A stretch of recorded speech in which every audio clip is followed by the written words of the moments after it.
All right, folks, I've got 1 o'clock, and I want to welcome everybody to StudioBC TV's first, this is kind of a pilot broadcast, kind of a test of the concept.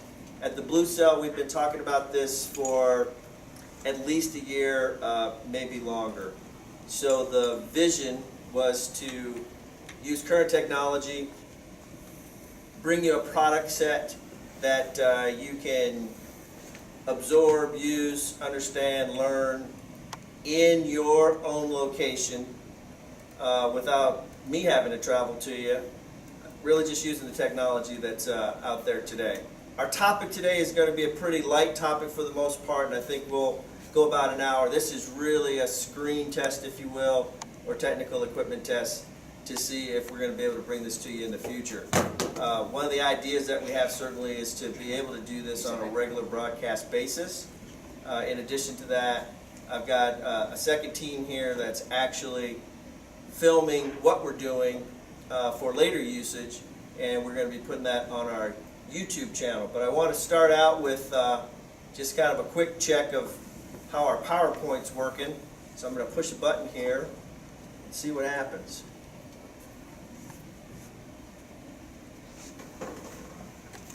All right, nothing happened.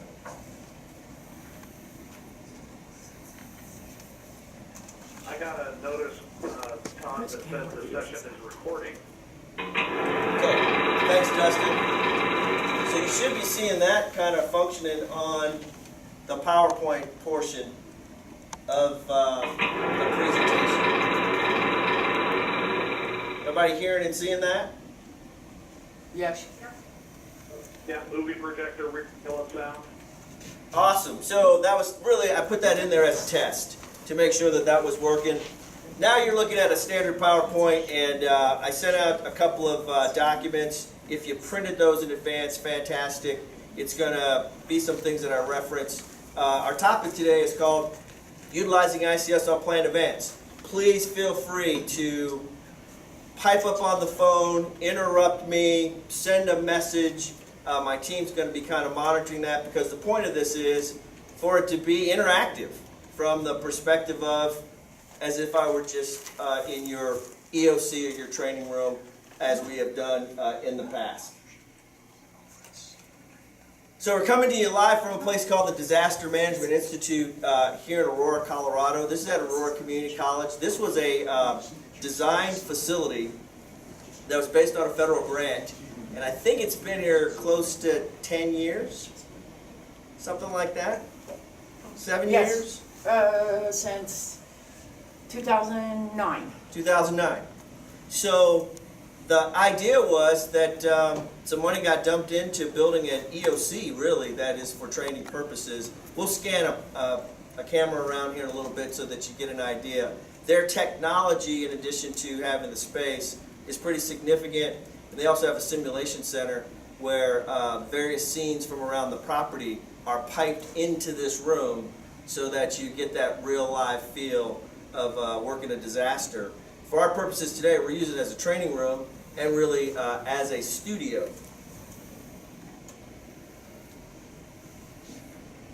So we're going to do introductions, and I didn't know how exactly this was going to work, but we're going to try it. If you don't have two-way communication, type in from where you are, who you are, and where you're tuning in from. We also obviously have an audio connection. So maybe we do introductions as a roll call. Toddy, what do you think? You're seeing the list there, right? I'm not seeing the list. So who's at the top of the list? Darcy. Let's go in that order if you guys are all seeing that list. Darcy Gollier, I think you're first. Alrighty, I'm Darcy. I'm from Southwest Kansas. I've been helping Todd with doing the exercise physical training. Okay. Deanna? Deanna? Hackler, South Sioux, yes. Go ahead, sorry. Deanna Hackler, South Sioux City, Nebraska. I'm the Dakota County Emergency Manager. Kind of anxious to see how this is going to work. Might make training much easier for us. We'll see. Thanks, Deanna. Dustin. Dustin Willett. I'm the Rapid City Pennington County Emergency Manager in South Dakota. Hey, Dustin, what's the temperature up there? It is fall day today. We're like 30 degrees and people are wearing shorts. Okay, all right. I'm headed your way at the end of the week or beginning of next week, so that's why I was asking. Who's next? The negative 20s are done. Nice. Yeah, we don't need that. Hey, Mary Garner, are you there? I am. Would you like to introduce yourself, or? Hello, this is pretty good school here. Yeah, hi, I'm Mary Garner with Wilson County OEM. I'm back here with my colleague in public health and emergency planning. Hi, I'm Andrew Wendy. Hey, Andrew. Hey, Mary. Thanks for tuning in. Pat Gertis.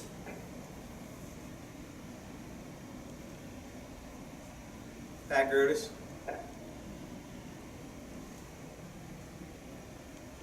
Pat Gertis is the special projects lead for the Blue Cell. He's based out of the Rapid City, South Dakota area. He probably has his phone muted or something. Send us a chat real quick, Pat. Let us know that you're out there. Who's next? Stephanie Mans, are you on the line?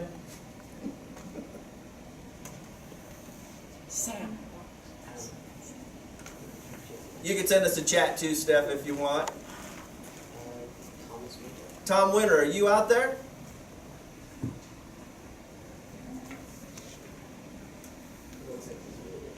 If you're muted, Tom, you can send us a chat also. Anybody left? Well, I've been unmuted. Can you hear me now? Yeah, I can hear you now, Tom Winter. What's happening in Franklin County, Kansas? Just got done with the hazardous materials in my truck and a water situation in school. I just made it. Holy smokes. Busy as usual. And Toddy, anybody else? All right, that's it. We're insignificant. Here in the room, I've got the folks from Aurora Community College that have been helping us out. Sam's here as a technical whiz. I think he's the director of all the technical services at Aurora Community Colleges for both campuses. Pony Anderson, who was our contact for this, has always been a supporter and a great friend and has allowed us in. So she runs the program here. And then Jen is also here, who works for Pony and does a lot of exercise work. So, and Mike Beatles is here too. Don't let me forget my guys. Mike Beatles, producer of our external videos, and then Todd Jones, who's the producer today for the live show. So that's really who's here. Obviously, you guys know me, Todd Mans, and owner of the Blue Cell. This was kind of an idea that we had for some time, and at the Blue Cell, we try to bring things to fruition. That's really what's important to us. You see a couple of my quals there. I'm not going to go into that detail. I just had it as a placeholder. Let's move right into the actual training. So I picked this topic because it's a little bit lighter topic in some ways.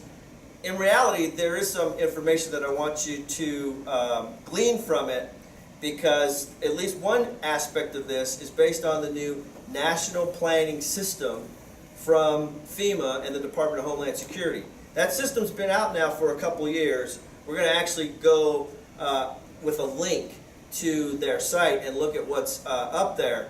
But really, it's a pertinent topic from the perspective of how do we connect all the things we've been doing in terms of writing plans, and then connect all of the ICS training that we've been doing and what that looks like as an incident action plan. How do we pull those things together? And then, most importantly, a great time to practice, even better than exercise, believe it or not, is on planned events. And I'll tie that up at the end of the hour today and give you some real, I guess, pertinent ways that actually works. So I want to do kind of one more go around the room, if you will, and have you guys share any of your experiences in planned events. And we'll start back at the top. We'll kind of get used to that roster and use it in that sequence. Darcy, you have anything that you can share with us in terms of planned events and using some of these concepts on planned events there in Kansas? I work at a hospital, and every year we have a health fair, so we plan on that. And then, so the church wrong, last night my daughter got engaged, so I'll be planning a wedding.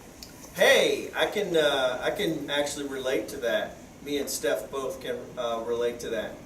I know here in the room, just from an audio perspective, and I think some of you are using this capability, when you got the link, there was a way to actually call in, and that's something that you guys could be doing, because then you would hear the phone at your table if you use that link call-in capability. Thanks, Darcy. Let's go to Deanna. Planned events. For 3 years, I did a planned event of our Cardinal Festival Days here, which the first year I got involved was for 3 days. Then after that, we knocked it down to 2 days. Got married in July, so that was a planned event. I was at that wedding. And I have, you were at that wedding. And I've also done 2 retirement parties that ended up having about 300 people at them. So. Awesome. Thank you. Dustin. Dustin Willett. Sorry, forgot to unmute me. That's okay. And I gotta remember, my placeholder, my roster looks different on my end, so I just gotta remember I'm after Deanna. Biggest planned event that we have annually in our area is obviously the Sturgis Rally and Races. So there's quite a bit of planning cycle stuff, both on the EOC, the MAC, and the ICS level that goes on with Sturgis Rally and the various components of that. And then we've got lots of weekly street festivals, annual concert events. So pretty regular planned events that have good NIMS, good planning, good ICS opportunities to train here. That's awesome. And I do have the 75th Sturgis Rally is something I'm going to talk about on a next slide, actually. And I might circle back to you, Dustin. Also, we're going to make a note that you said your list of folks, or that roster, is in a different sequence than the one that I'm using. Is that right? I did log out and log back in at the first part of the before we went live, and okay. It's showing me at the top of that. Okay. Everything else looks good. After that, I see Darcy and Deanna, and so I think it just stuck me back at the top when I re-signed in. Okay, that's just something that I probably need to be cognizant of as we're going through. Who's next, Toddy? Mary. Yeah, so, and I think what it is the roster's alphabetical, it's obviously your fellowship box, what it looks like. Okay. So my background before emergency management was, even before dispatch, was in event planning. So I've done a couple of very large fundraisers for our company. That was kind of my background coming into this. In Walsh County, we have, the Really Stampede every year, which just keeps getting bigger. Right. We use the daily IAC for that, but I don't know how well it works for the private event folks, because they don't know it. We have to kind of explain it to them every year. So there's that, and then we have a couple of other events throughout the year that are kind of community service events like the United Way or Keep Online. We're coordinating a lot of different branches and trying to kind of bring some ideas content to that. I tell you, that's excellent, Merritt. I know we've talked about Stampede before, and interestingly enough, I think some of the things we're going to talk about in this hour are going to help you with that, because that breakdown between what we would consider strategic level planning and tactical level planning, that's a bridge, that a gap that we have to bridge. And when you are working with entities that just really have no idea about ICS, but have a way that they've always done it, I think we see that struggle on a regular basis. So that's really good insight. Who's next? Go ahead. Pat. Did Pat ever chime in? Is Pat Gerdes on the line? She was. Keep it asleep. Pat, we'll come back to you. He might be having some technical issue. Tom Winter, planned events in Franklin County. Planned events in Franklin County. We do a planned event. We do the county fair. We run IAPs every day for the county fair. Power of the Past tractor show. That's a 3-day event. The main car show that we have is well over 2,300 cars. We do it for that. Every chance we get, we try to get into that craft though, but that's how we operate. And I've been to that car show, and it's a pretty big car show. Who's left? That's it. So, as we think about planned events, and whether they be very large, regularly kind of scheduled planned events, or something that maybe comes as a one-time delivery to your community, the challenges are going to be very similar. So I'll give you 3 examples on this slide. The Democratic National Convention came to Denver in 2008. The planning cycle for it was a little over a year. That is one of those kind of national security special events. So the chances of you getting it more than once are pretty low, unless you're going to wait through a 30 or 40 or 50 year period of time. In that particular instance, because there was so much upfront planning and with so much federal interaction, many of the plans that we had sitting on the shelf had to be really revisited, revised, or even redevised to be able to help us when the actual event began. That event was 8 days. It tasked the system here in Colorado pretty significantly. I think there were 7 or 8 EOCs open. It was one of those events for me where I got to learn a lot, and that there was a big difference between being a planning section chief on an incident and planning for an event for a year leading up to it, and then maybe being the plan section chief in consequence management. That second one on the list, one that Dustin and Pat would be very familiar with, the 75th Sturgis Rally, just because of the significance of which rally it was, there was anticipation of up to 1 million people coming into the Black Hills. I'll let Dustin chime in at any point here to kind of talk about what was going on with that particular event.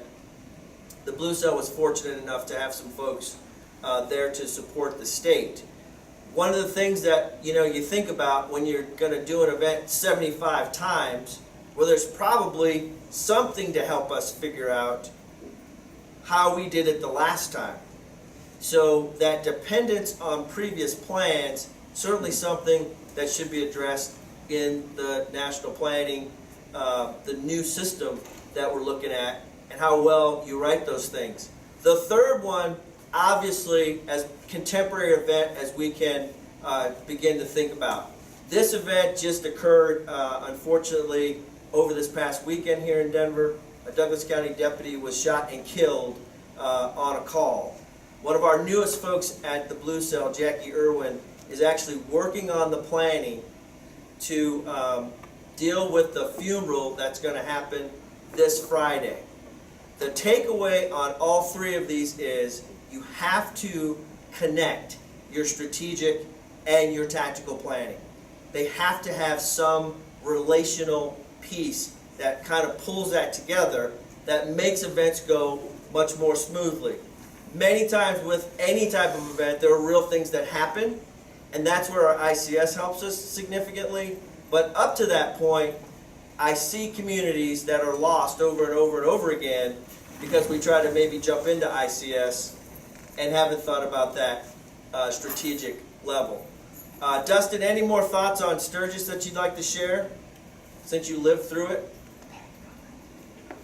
The only, I shouldn't say only, the most significant challenge in all of this in NIMS implementation and MAX and ICS and in the national planning process, that entire structure that is there for us. The biggest challenge in the Sturgis Rally planning is getting everybody on the same sheet of music, the whole community concept. So, we've got private nonprofits doing their own thing, faith-based community doing its own thing. We've got response disciplines doing their own thing in their own communities. So Sturgis PD isn't necessarily lockstep with Deadwood PD or Rapid City PD. There's certainly communication happening, but in terms of an IAP or a support plan or an overarching plan, even at a state level, it's basically, I hate to use silos, I'll stick with cylinders of excellence, but people are implementing the planning process, NIMS, ICS, and MAX, in their own way, within their own wheelhouse, their own organization, and there's a lot of room to improve interagency and there's just a lot of room to improve collaboration between all the components or members of the defined quote-unquote whole community. Makes sense. And I'm being signaled that Pat has made a comment in chat. What is Pat's comment? I have used ICS for Nebraska State Fair concerts and Nebraska Wildfire Academy. So Pat brings up a great point, and some of you, or hopefully all of you, can see his comment there, that for events like the Nebraska State Fair, that actually has been going on longer than Sturgis, if you can imagine that, or for the Nebraska Wildfire Academy, usage of ICS and usage of planning concepts certainly is helpful. And it's a way to get great practice. One of the concerns, potentially, of course, is that we're not practicing properly. So some of the things that you're going to hear about in this particular session is going to start to get you to think about how to practice properly, because if you practice it wrong over and over again, that's really not helping the situation, and particularly if you then have an incident within an incident. Pat, thanks for the comment. So the purpose of today's workshop is to stitch these things together and to continue to work on the technical challenges of StudioBC TV as we really try to think about going into a regular schedule of broadcast. I'm going to meet with my team next week. We are looking at potentially doing a broadcast every 2 weeks. And we're going to really dive into, is that a reality after today?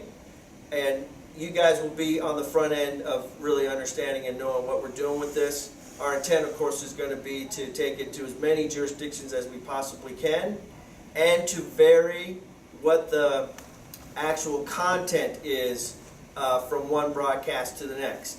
I definitely am trying to move as a company away from 100% being dependent on either FEMA, grant guidance, or some other doctrine that gets pushed down to us. So we're going to explore outside of the norms that we generally would see training.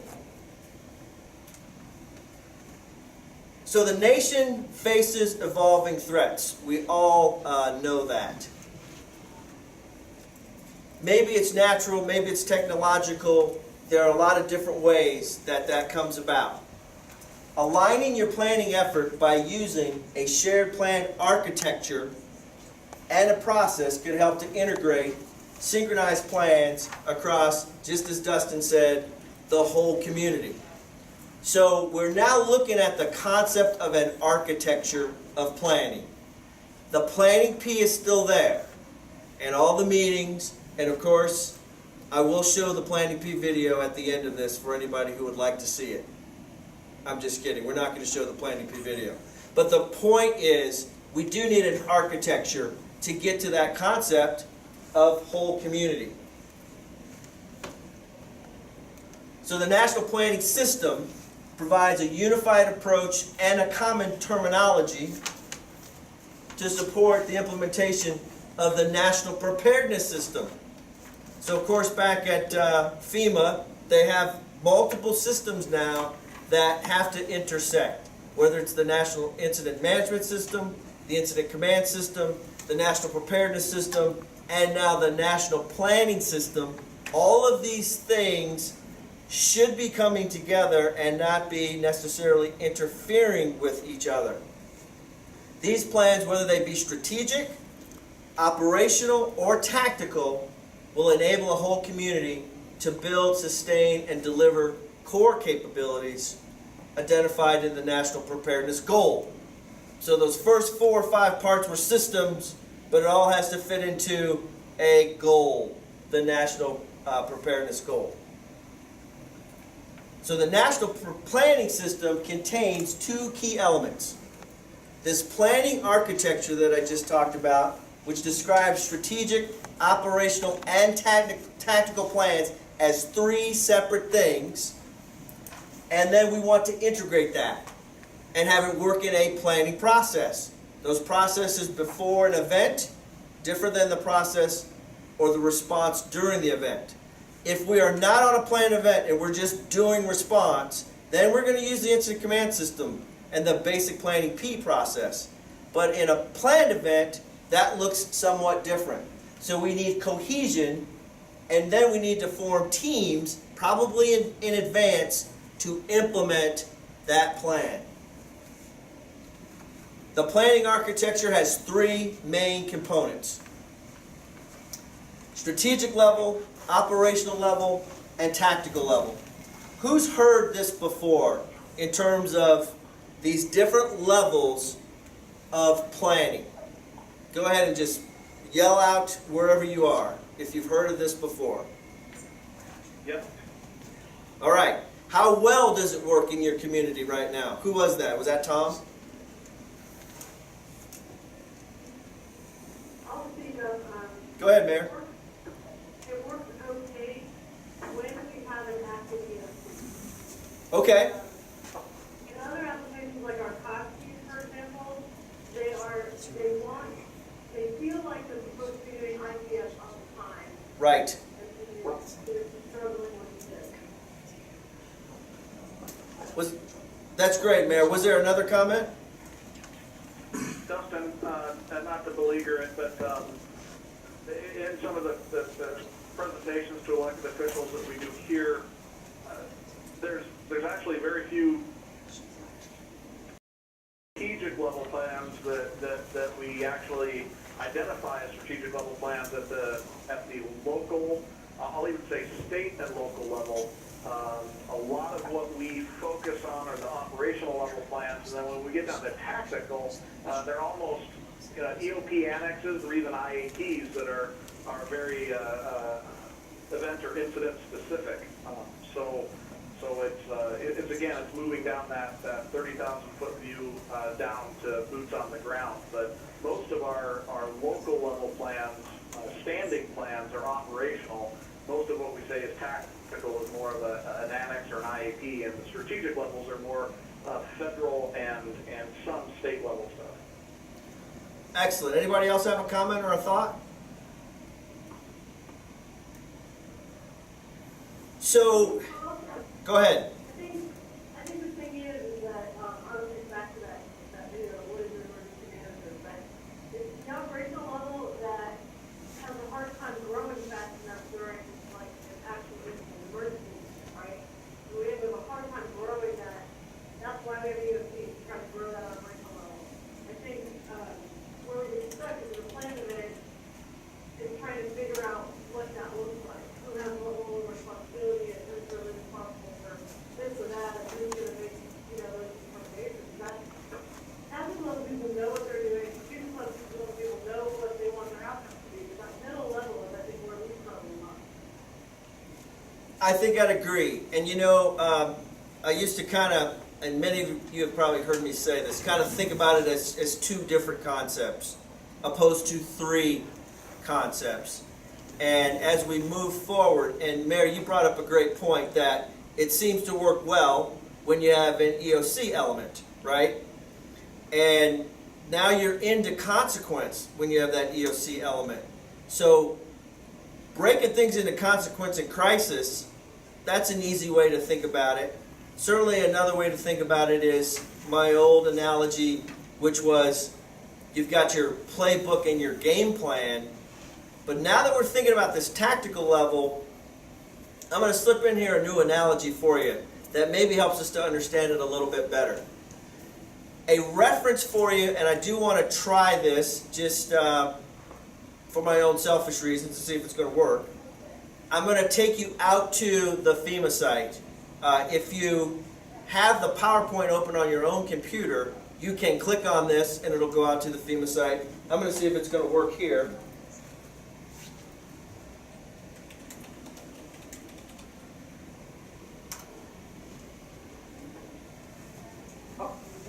And now on your screen, you should be looking at the actual FEMA library that specifically addresses the national planning system. Within this library, you have 2 PDF documents. They are the same documents that I also emailed to you. So if you already printed those out, there's a fact sheet that we're actually going to reference here in a little bit. And then the National Planning System description, which is about a 10-page document that goes into a little bit greater detail. Did that work for everybody? Is everybody able to see that on their screen? Come on, Carol. We can see yours. Awesome. And then certainly, again, if you had the PowerPoint on your own computer, you could click on that link and then it would open up that particular location. You could sure try to type it in, but I'm no good at that. So that's why I'm a big fan of links. That's a place for you to go after the training today to find additional information. I think it'll be an important place to look to in the future as this system becomes more prominent.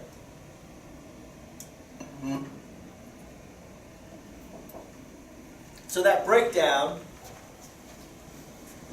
strategic level specifically, as you see it here, we should be looking at plans that address the execution of long-term or ongoing processes. Senior elected appointed officials provide policy directives that drive the development of strategies. That football analogy, I think, still applies. This is the playbook. This is the thing that the general manager and the owner of the team all kind of agree, hey, this is the way things should look. I guess in that football analogy, the playbook should apply to off-field activity. We see that as a challenge, but it's the same concept. It's all strategic level. It's policy and directive driven. The reason this is important is if we do something that is outside of that direction, that is where we open ourselves up to liability. It's as simple as that. And jurisdictions get sued in this country almost every single day because somebody says, what did your plan say? I understand what you did, but what did your plan actually say? A lot of times that answer is, we don't know, we haven't read it. But the plaintiffs and their attorneys have read it, and that's our challenge. If we go to that second level, the operational level plans provide a description of roles and responsibilities, something we'd be very accustomed to as emergency managers, integrations and actions that are required of a jurisdiction or a department. So what's our tasking and what needs to happen? This is still the great game plan, or the concept of maybe much closer to an incident action plan. We might even start to think about this being broken down into the game plan for the offense, the game plan for the defense, the game plan for the special teams. That third level, the tactical level planning, this is where I've kind of added a wrinkle to my old concept. This part of the planning should focus on managing resources such as personnel, equipment that play a direct role in incident response. I think the football analogy is this is the quarterback and the plays that are on his or her wrist, I guess to be politically correct, and being able to change that play at the line of scrimmage.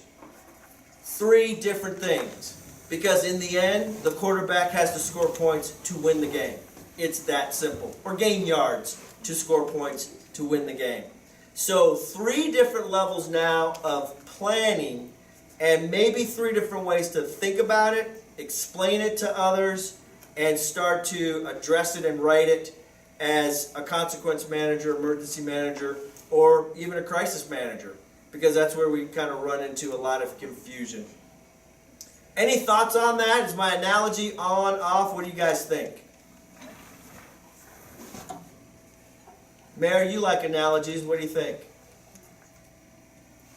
I like it. I don't know, are you watching the women's national football league? Well, there was that one league, but I was never allowed to watch it.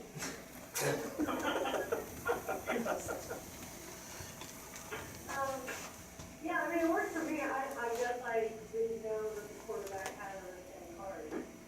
But You need to watch more football. The point being, I guess, the quarterback has the ability to change the play as needed, right? Even though we look at situationally, it comes in from the sideline and there's a whole bunch of people thinking about it, ultimately that happens. And maybe we're calling this person the incident commander or the operations section chief, right? That's probably who we're really talking about when we start talking about this level of planning. It can go one step lower than that. I'm going to address that on a later slide and really get into the micro of it just a little bit more. But overall, does that make sense to you guys as you start looking at this national planning system? We have a comment From Thomas Winter. from Thomas Winter. Is there any bad language in it? No. Okay, just check. Strategic plan, emergency operations plan, Strategic plan dash emergency operations plan dash incident action plan that is objectives based, tactical plan dash 204 where the plans are actually done.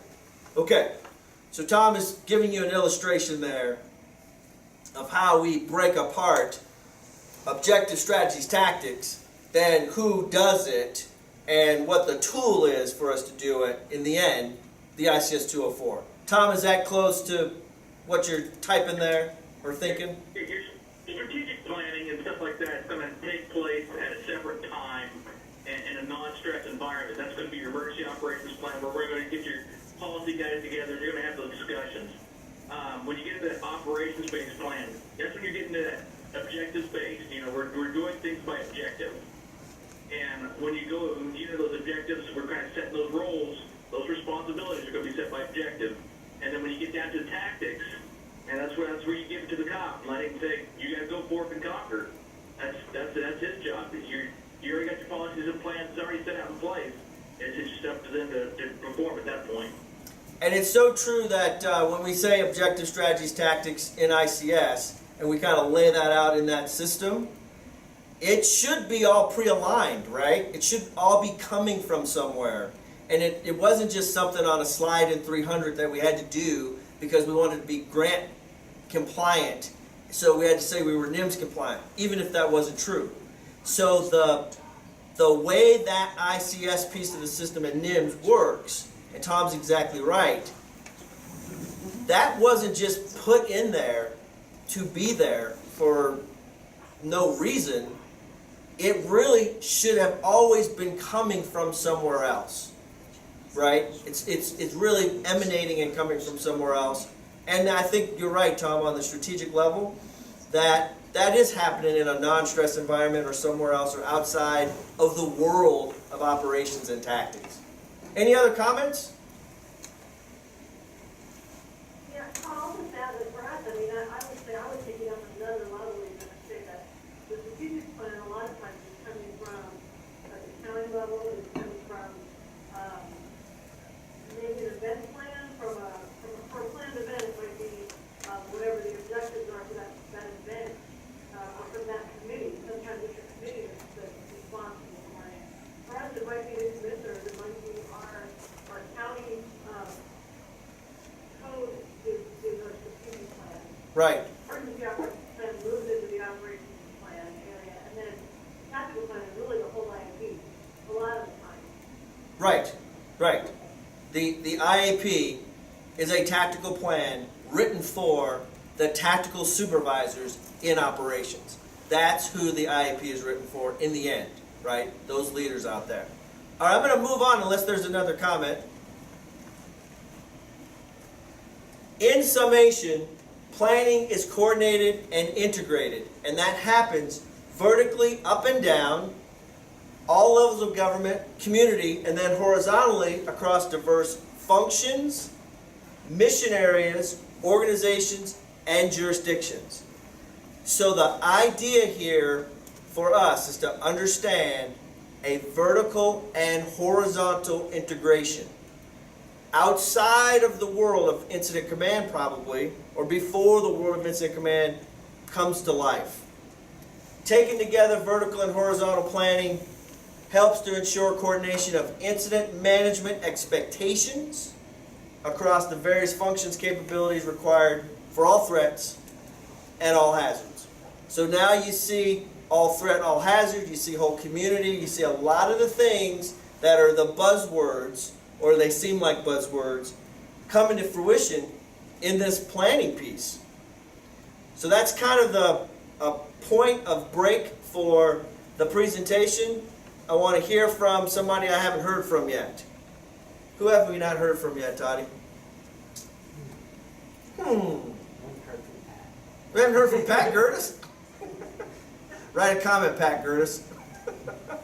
He's probably working on a couple other things. He's a pretty busy guy. Jen Scott. Jen Scott's sitting here in the room. Jen, do you have any comments? Anything you want to say? Not yet.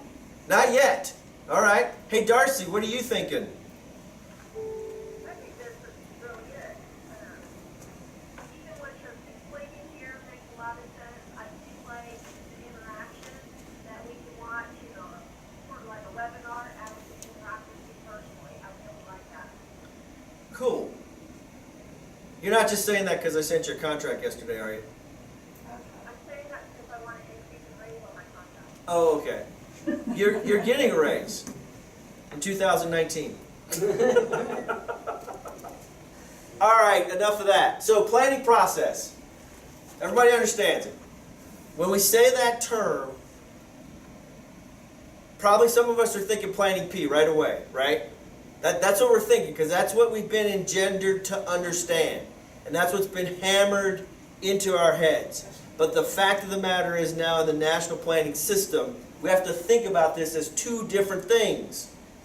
We have to ensure support of applicable parties as part of our planning process, and also conduct a common planning process.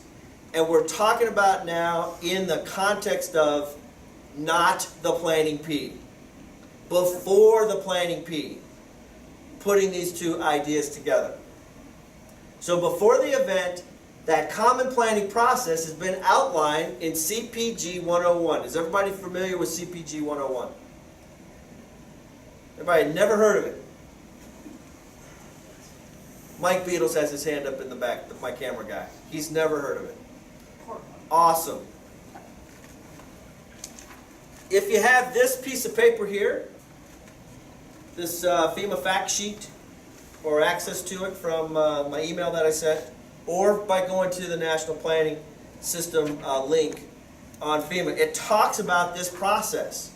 And I know our plans have been written here in recent years consistent with this idea, right? But a lot of times when that guidance comes down, we just go, okay, they've just told me to redo my plan and I got to put this stuff in my plan. Maybe without understanding those steps. So you see the following steps, and it's also on this sheet at the bottom right-hand corner, the steps that we're talking about. Form a collaborative planning team. Understand the situation. Determine what your goals and objectives are. Do your plan development, then prep it, review it, get it approved, and then be ready to implement it and maintain it. 6 basic steps.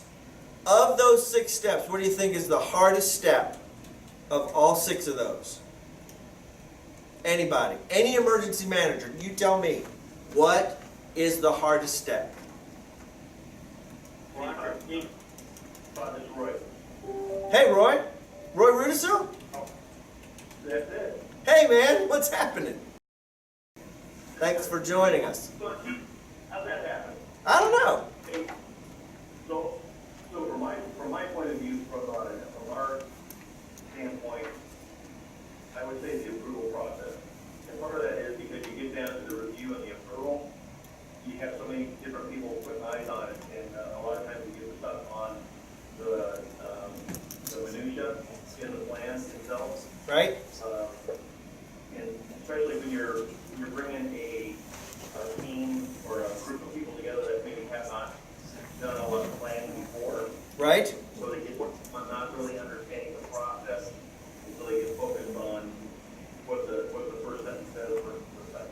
Right. I would say the approval is part, from my experience, the review and the approval is part of that. And Roy Rudisil is the emergency manager in Well County, big county, right? Does anybody think that the first step is maybe the hardest, forming a collaborative planning team? No. You guys think that's the easiest part? No. That's not the hardest. Collaborative planning team would be our biggest challenge in Pennington. Okay, It's not forming the team, it's getting them to show up. there you go. That's what I was thinking. So, saying we're going to do this, saying we're going to have a meeting, telling people to be there, then actually having them understand, show up, and be consistent through the entire process, all the way through the approval that Roy was talking about. That's the challenge that I see in most communities. That becomes the challenge. And then how do we end up writing the plan?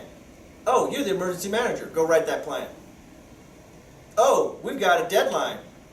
Just go in your office and make something up.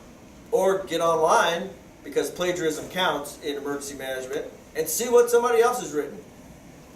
So the challenge, I always believe, is the first step, and probably that second to the last step. So as you look down through this list, you have to have some level of consistency to make CPG 101 work. It's not about having the right words in a document or on a piece of paper, because planning is done by people, not by a person that happens to be the low person on the totem pole, or someone thinks that this is actually your job. So think about those steps as you're looking at your plans going forward, and I'm interested to hear, how do you overcome forming that collaborative planning team? What's out there? What have you guys done? Maybe share some ways that you've made that work, if you have been able to make that work. Did I do something? Justin has a comment. Go ahead, Dustin. He said, bad contrast on the camera with the, oh, Bad contrast on the camera.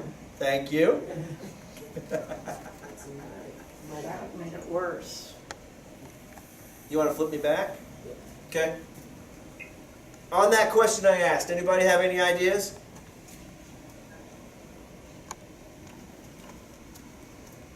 You know, from all the planning meetings that I've had, it always seems like it's the same people who show up to the meetings, the same people who, work through the process. Trying to get thoughtful, trying to get organizations to help out is very difficult. And you're exactly right that they always expect one person to do it all. So you're dealing with what we call STP. Same 10 people. Same 10 people doing it all. That's certainly going to be a challenge based on the size of your community, right? Anybody else have an idea? Deanna, how does it work up there in South Sioux? I like that I'm able to ask people questions. I think it's funny. How do you put your teams together, or how do you do the collaborative planning process in South Sioux? When we worked on like the Cardinal Festival days, we would start off with a couple planning meetings, and I agree with everybody, it's always the same people doing the same thing.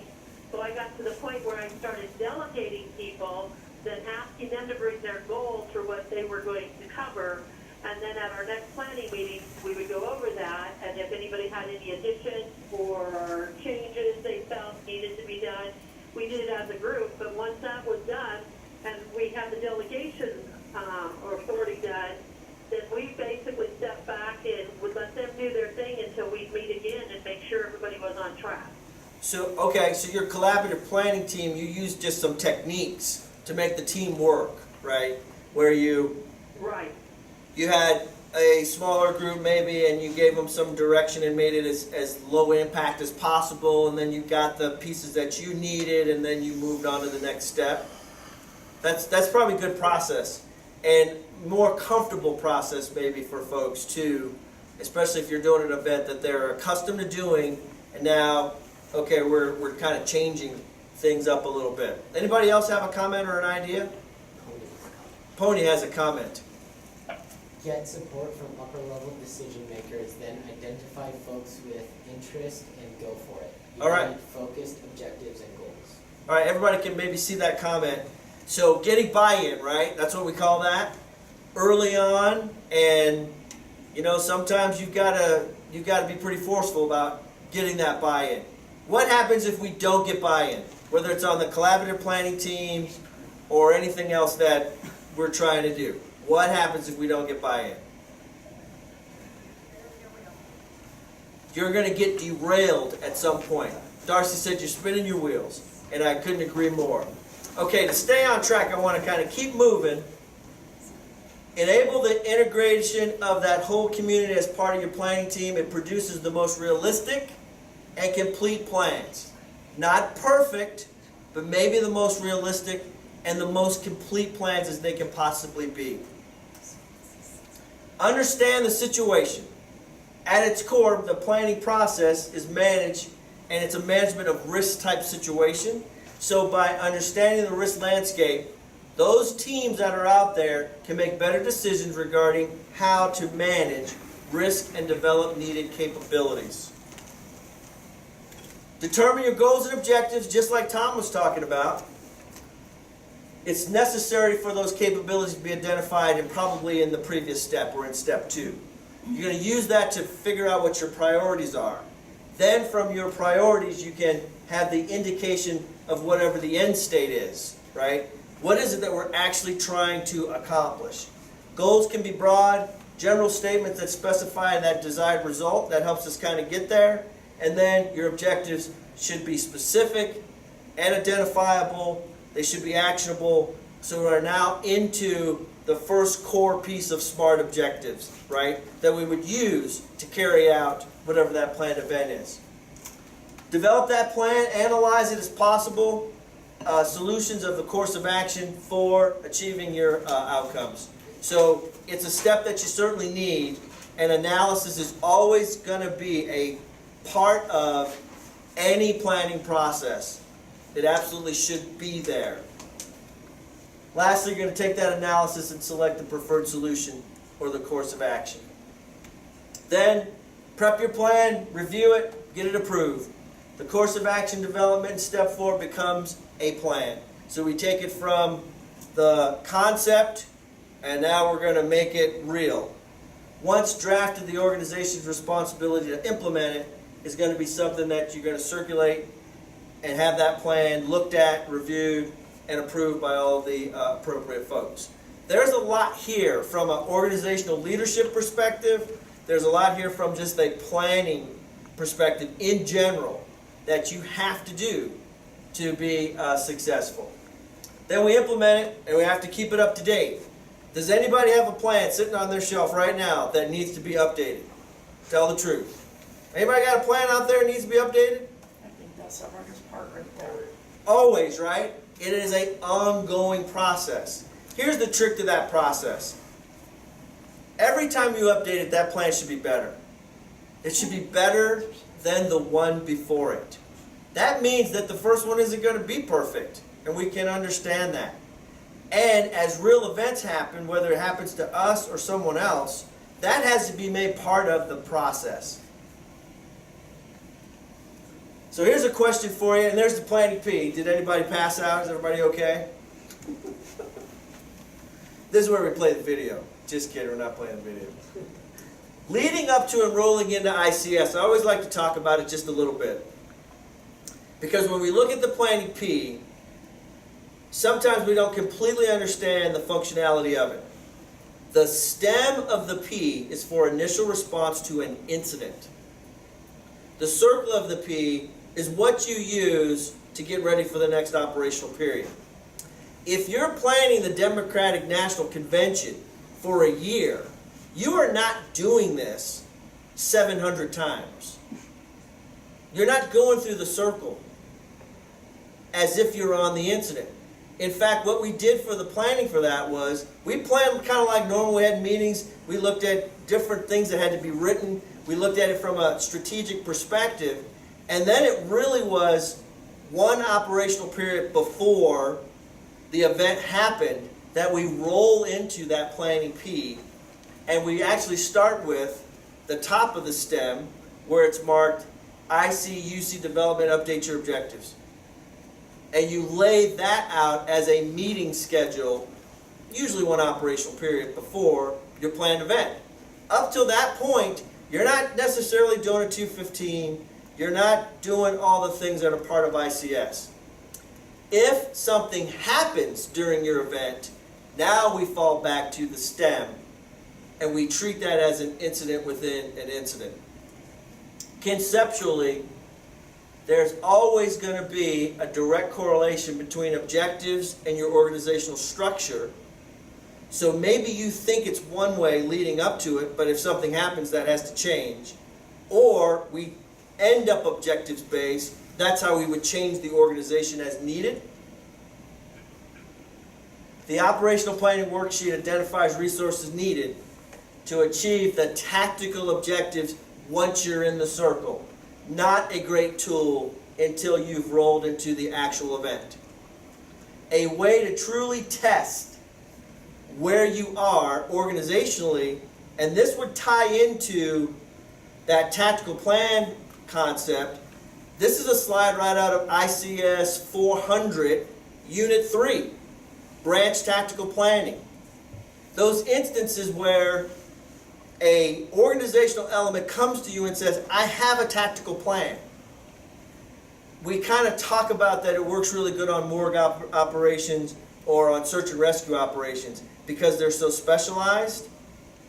But it's a really good illustration just to understand the difference between a tactical plan, a strategic plan, and an operational plan. When we want to know if it's worked is if we have what we would call an incident within an incident and have a protocol for that. If you have a planned event, real things will happen. This is where you would be able to see if you have a really good connection between strategic, operational, and tactical planning. Because you're going to really be intersecting all of those things if you have an incident within an incident. That incident could be any number of things, but it draws us back into the planning P. Maybe we have a tactical element to that, and we still have the overarching goal. So other than simulation and exercise, incident within an incident is the way you understand how good this is working for you, or put incident within an incident protocols within your exercise. That's something that we always kind of talk about at the Blue Cell. 3 watchouts. I call it the MOP. On any planned event, media coverage is going to be a challenge for you. Overzealous, non-usage, or inappropriate uses of ICS, that's the O. And then lastly, politics. Because with a planned event, just like the ones that you guys talked about, you tell me, was there any politics involved in the 75th Sturgis Rally or in the Well County event that you guys do? So, always, right? The solution to this is superior planning. That is my takeaway for you today. I've got about 1 minute to open it up for questions and a little open discussion, and we're going to be right on time to end our first broadcast. But I definitely want to hear from you guys what you think about how we did this today, or any question on the curriculum, or anything that we could be doing better. Let's go back down the list one more time, Toddy. Darcy. So, yeah, this is going to work. This is Darcy. I'm really excited about this. I already said it earlier. The webinar and the interaction both is really good. Awesome. Who just hung up? Tell me who hung up. That was probably my computer. Okay, just checking. Deanna hung up? No. She's the next one. No, Deanna, what do you think? I'm liking this. I think that it's going to be able to bring more people together to attend training that maybe we couldn't bring together. You've been in my area, Todd. You know how difficult that is for me, especially for some of our leaders. So, Sure. excited about this. Awesome. Dustin Willett. That's a good tool in the toolbox. The presentation side of it is good and smooth. One thing to keep in mind is what's the setup at the receiving end? Is it a classroom? Is it a conference room? Is it a guy at a computer with a webcam? So I think in order to make sure that the delivery is what everybody expects the delivery to be, both of those pieces need to be looked at. I think you've got your end figured out, but I think you also need to make sure that you understand the environment that it's being broadcast in and what technology is available in the area that you're broadcasting to. Right. Dustin, I think one of my thoughts is, that my hope would be that we're going to market this in such a way that folks will do kind of what Deanna was just talking about. Maybe bringing it into a classroom or EOC, and maybe she's got 10 or 15 people there. I think doing it one-on-one will work if you're just sitting at your computer, but it probably does have some different delivery challenges, right? Is that what you're saying? That if you're singular, it's maybe not the same presentation as if you're in a room with 10 people. And we've also kind of played with, well, do we want to have a live room when we're doing this? And I'm going to need to think about that, because it's hard to kind of switch back and forth between the camera and then talking to folks in the room. So you and I can maybe think about that next time I see you a little bit, Who's next? Okay. Jen? Jen, anything to add? Do you want to come up here and talk on the camera? Just talk right No. into it? No? Don't I be think shy. I think if you do the classroom at the same time, Sam said that if we did all of our phones at the same time, or all our computers, it would have Right. feedback. So therefore, you would need a speaker on the one computer that's doing it, because we're having a hard time Switch that hearing camera some there of them. real quick. No, don't. I understand what you mean. Yeah. Who's next? Mary. Mary Roy. I'm already thinking about how we're gonna deliver classes in the EOC. We tested our camera and we use the EOC for for briefing. Okay. It'll work. I would also definitely say that, maybe having the PowerPoint and just clicking along with you as you present, so they can be more interactive when they chat and stuff like that. I don't know. There's just some things to consider. I also think that if you are gonna, record and then put these on a YouTube channel, my brain's already working on some of the topical stuff that we can do that would be useful for me anyway, for everybody else, but, we'd love to have the opportunity to take some stuff that would be useful, maybe for the community, maybe for other local senators, for the reason, whatever, that we can just share easily without having to go. It's a big county, it's a big region. Right. It's travel, Sure. And just for your own feedback there, you guys, we can see your camera here that you're testing. Your camera looks pretty good. I've had no problem kind of seeing and hearing you guys, especially for this purpose. Just so for your own edification, your camera's looking pretty good. Yeah, this looks good too. When you move, there's some lighting issues, but those are totally solvable things. Right. I thought it was awesome. Awesome. Hey, Todd, just one Yeah. feedback on side. I've participated in something similar to this through another four-letter agency. And the challenge you run into when you have a group of people in the room, and I don't know what somebody mentioned about having phones, being able to call in so the audio is there. That would be the big thing. If you have a classroom of people, you're having a discussion on whatever the topic is, the people at the other end may not be able to hear that discussion, so that could cause a challenge. But I like the idea of being able to call in on a cell phone or something like that, or have some other way, either microphone or something like that, to be able to tie in, so people can hear the folks in the classroom. Awesome. Thanks. Pat. She was having trouble. Pat, are you texting me? Who's after Pat? Thomas. Tom Winter. It's all good. It looks good. I think it'll just get better as you get more adjusted to it. You don't look real comfortable in front of the camera. What? You look like you missed a class. What? You missed your class. Yeah. No. Camera adds 10 No. pounds, Scott. Yeah, no, yeah, these guys are saying how the camera adds 10 pounds. No, that's called Christmas break, adds like 20 pounds. So, no, I get that. Thanks, Tom. Anybody else? That's it. So, I want to say thanks. Big thanks. We're going to see these broadcast elements. I kind of talked to you guys about that. We are looking at maybe our next broadcast on the 17th. We're going to get it up on all of our social media so you can kind of take a peek at it later. And I'm probably going to send an email to you guys after the fact, and a certificate, actually, because a certificate was requested. I didn't think about how we're going to do this, but I'm just going to email you a certificate from the inaugural broadcast.